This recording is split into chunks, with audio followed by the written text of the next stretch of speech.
കഴിഞ്ഞ ദിവസം രേണു സുധിയുടെയും മുൻ ബിഗ് ബോസ് താരമായ രജിത് കുമാറിൻ്റെയും ഒരു റാമ്പ് വാക്ക് സോഷ്യൽ മീഡിയയിൽ വൈറലായിരുന്നു. ഇത് കഴിഞ്ഞ് നിയമം ലംഘിച്ചുള്ള ഇവരുടെ കാർ യാത്രയ്ക്കെതിരെയും വിമർശനമുയർന്നു. ഇപ്പോഴത്തെ വിഷയത്തിൽ രജിത് കുമാറിനെതിരെ ആഞ്ഞടിച്ച് രംഗത്തെത്തിയിരിക്കുകയാണ് മുൻ ബിഗ് ബോസ് താരം കൂടിയായ സീക്രട്ട് ഏജന്റ്.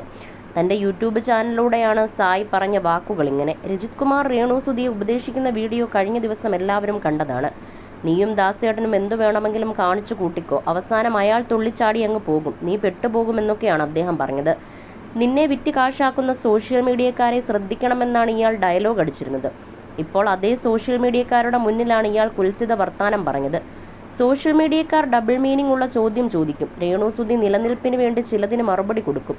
അവരുടേത് വ്യക്തിപരമായ കാര്യം, അവരെന്തെങ്കിലും ആകട്ടെ. എന്നാൽ രജിത് കുമാറോ, ഞാൻ രേണു സുധിയെ സേഫായി കൊണ്ടുപോകുകയാണ് എന്നൊക്കെയാണ് പറയുന്നത്. ഇദ്ദേഹം രേണു സുധിയെയും മറ്റൊരു സ്ത്രീയുടെയും കൂടെ റാമ്പുവാക്ക് നടത്തുന്ന വീഡിയോ വന്നിട്ടുണ്ട്. റാമ്പുവാക്കിനിടെ രേണുവിനെ രജിത് കുമാർ അടുപ്പിച്ച് വലിച്ചു വെച്ച് ആ ചേർത്ത് പിടിക്കൽ സ്ക്രിപ്റ്റിലുള്ളതാണെന്ന് തോന്നുന്നില്ല. രജിത്ത് കയ്യിൽ നിന്നും ഇട്ടതാകും. അതൊട്ടും പ്ലാൻഡ് അല്ലായിരുന്നു. നടത്തം കഴിഞ്ഞ് ഇരുവരും രജിത്തിനോട് ചോദിക്കുന്നുണ്ട്. മീഡിയ അറ്റൻഷന് വേണ്ടിയിട്ടും വൈറലാവാൻ വേണ്ടിയിട്ടുമാണ് ചെയ്യുന്നത്.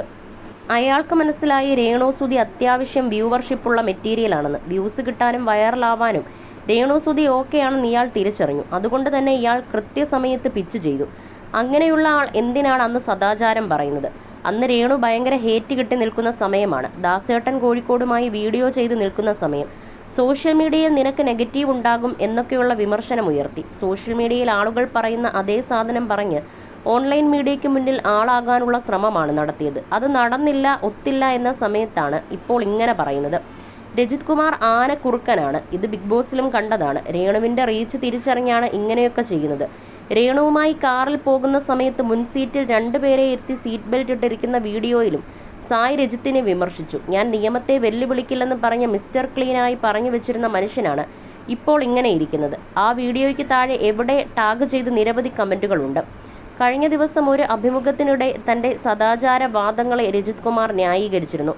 ശ്രദ്ധിക്കൂ എന്ന തരത്തിലൊരു രേണു സുധിക്ക് നൽകിയ ഉപദേശം മാത്രമാണ്. ഒരാൾ നശിച്ചു പോകുന്നത് കാണുമ്പോൾ സാമൂഹിക പ്രതിബദ്ധതയുള്ള അധ്യാപകൻ എന്ന നിലയുള്ള പ്രതികരണം മാത്രമാണ് നടത്തിയത്. സാമൂഹിക പ്രതിബദ്ധതയുള്ള മനുഷ്യർ മുന്നിൽ ഉള്ളവർ തെറ്റ് ചെയ്യുന്നത് കണ്ടാൽ അവരെ സ്നേഹപൂർവ്വം ശാസിക്കും. അങ്ങനെ പോകാതിരിക്കുന്നതാണ് നല്ലതെന്നും ഞാൻ ഇതേ വഴിയിൽ പോയി തോറ്റതാണെന്നും ഒക്കെ പറയും. ഇത് തന്നെയാണ് രേണു സുധിയോട് പറഞ്ഞത്. ശ്രദ്ധിക്കാൻ വേണ്ടിയാണ് രേണുവിനോട് പറഞ്ഞത് എന്നാണ് രജിത് കുമാർ പറഞ്ഞത്. ശ്രദ്ധിക്കാൻ വേണ്ടി പറയാം. മുൻപേ ഇതേ വഴിയിലൂടെ നടന്ന് മോശം അനുഭവം ഉണ്ടായിട്ടുണ്ടെന്ന് സമ്മതിക്കുന്ന ആൾ രേണു സുധിയെ വീണ്ടും സോഷ്യൽ മീഡിയയ്ക്ക് എറിഞ്ഞു കൊടുക്കുന്നത് ശരിയാണ്. ഉപദേശം ഒരു വഴിക്കും പ്രവൃത്തി മറ്റൊരു വഴിക്കും. ഇങ്ങനെ തന്നെയാണ് ഇയാൾ എല്ലാ കാര്യത്തിലും എല്ലാ കാലത്തും പ്രവർത്തിച്ചിട്ടുള്ളത്.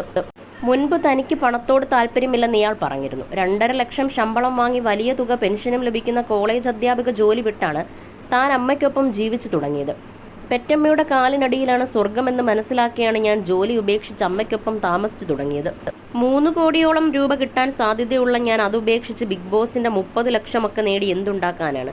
പണം എന്നെ സ്വാധീനിച്ചിട്ടേ ഇല്ല എന്നാണ് ഇയാൾ പറഞ്ഞത്. എന്നാൽ അടുത്തിടെ മറ്റൊരു വീഡിയോയിൽ പറഞ്ഞത് ഞാൻ ആർക്കൊപ്പവും അഭിനയിക്കാൻ തയ്യാറാണ്, പണം കിട്ടിയാൽ മതിയെന്നാണ്. ജീവിക്കാൻ പൈസ വേണമല്ലോ. നല്ലൊരു പണിയും കളഞ്ഞാണ് അഭിനയത്തിലേക്ക് വന്നത്. ഉണ്ടായിരുന്നത് ചെറിയ വരുമാനമാണ്. നല്ല വരുമാനം കിട്ടിയാൽ ചാരിറ്റിക്ക് വേണ്ടി കൂടുതൽ അത് ഉപയോഗപ്പെടുത്താനാകുമെന്നാണ് പറഞ്ഞത്. ഇതേ ഇയാൾ തന്നെയാണ് പറഞ്ഞത് UGC ശമ്പളവും കോടികളുമൊക്കെ കളഞ്ഞാണ് ഞാൻ ബിഗ് ബോസിലേക്ക് പോയതെന്ന്. ഇയാളുടെ ചിന്ത എന്താണ്? മമ്മൂക്കയെയും ലാലേട്ടനെയും ഒക്കെ പോലെ സിനിമയിലൂടെ കോടിക്കണക്കിന് രൂപ സമ്പാദിക്കാമെന്നോ? സാധാരണക്കാരന് കിട്ടുമോ ഒരു ദിവസം 2500 രൂപ? 25 ദിവസം പണിക്ക് പോയാൽ സാധാരണക്കാരൻ ഇത്ര രൂപ കിട്ടുമായിരിക്കും. ലക്ഷങ്ങൾ ശമ്പളമുള്ള ജോലിയിൽ നിന്നും വിരമിച്ച് പൈസയുണ്ടാക്കാൻ ഇറങ്ങിത്തിരിച്ച ആൾക്കിപ്പോൾ എന്ത് ചെയ്താലും പൈസ കിട്ടണമെന്നാണ്. എല്ലാവർക്കും ആവശ്യം പണമുണ്ടാണ്.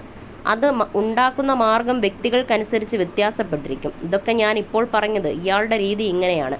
ഒരു വഴിക്കൂടെ ഉപദേശിക്കും. ഇയാൾക്ക് ആവശ്യം വരുമ്പോൾ അത് മാറ്റിപ്പറയും. രേണു സുധിക്ക് അന്ന് ഇയാൾ നൽകിയ ഉപദേശം ഭയങ്കര വൈറലായതാണ്. ഇയാൾക്കിപ്പോൾ ആ ഒരു ആവശ്യം വന്നപ്പോൾ രേണു സുധിയെ വെച്ച് ഡബിൾ മീനിങ് കോമഡി അടക്കം ഇറക്കുന്നു. ഉപദേശം കൊള്ളാം വർമ്മ സാറേ. പക്ഷേ ഈ വീഡിയോയ്ക്ക് താഴെ നിരവധി ആളുകളാണ് കമൻറ്റ് ചെയ്യുന്നത്. ഞാൻ രേണു ചേച്ചിയെ ഇഷ്ടപ്പെടുന്ന ആളാണ്, പക്ഷേ ഒരു കാര്യം പറയണമെന്ന് തോന്നി. ദാസേട്ടൻ്റെ കൂടെ രേണു നടക്കുമ്പോൾ എന്തൊക്കെയായിരുന്നു രജിത് കുമാറിൻ്റെ അഡ്വൈസ്? ഇപ്പോൾ ഇയാൾക്ക് എന്തുമാകാം. അതുക്കും മീതെയാണ് ഇയാളുടെ തോന്നിവാസം. രേണു ചേച്ചിക്ക് ഇതൊന്നും മനസ്സിലാവുന്നില്ലേ എന്തോ. അശ്ലീലം കേട്ട് ചിരിച്ചു മറിഞ്ഞുകൊണ്ടിരിക്കുന്നു. കമൻറ്റ് ബോക്സിൽ നെഗറ്റീവ് കുറയുന്നത് എന്താണെന്ന് വെച്ചാൽ now people is lease bothered about her. ഇവിടെ വേറെ കാര്യങ്ങൾ ഉണ്ട് ശ്രദ്ധിക്കാൻ. കമൻറ്റിൽ പറയുന്നത് ഇങ്ങനെയൊക്കെയാണ്.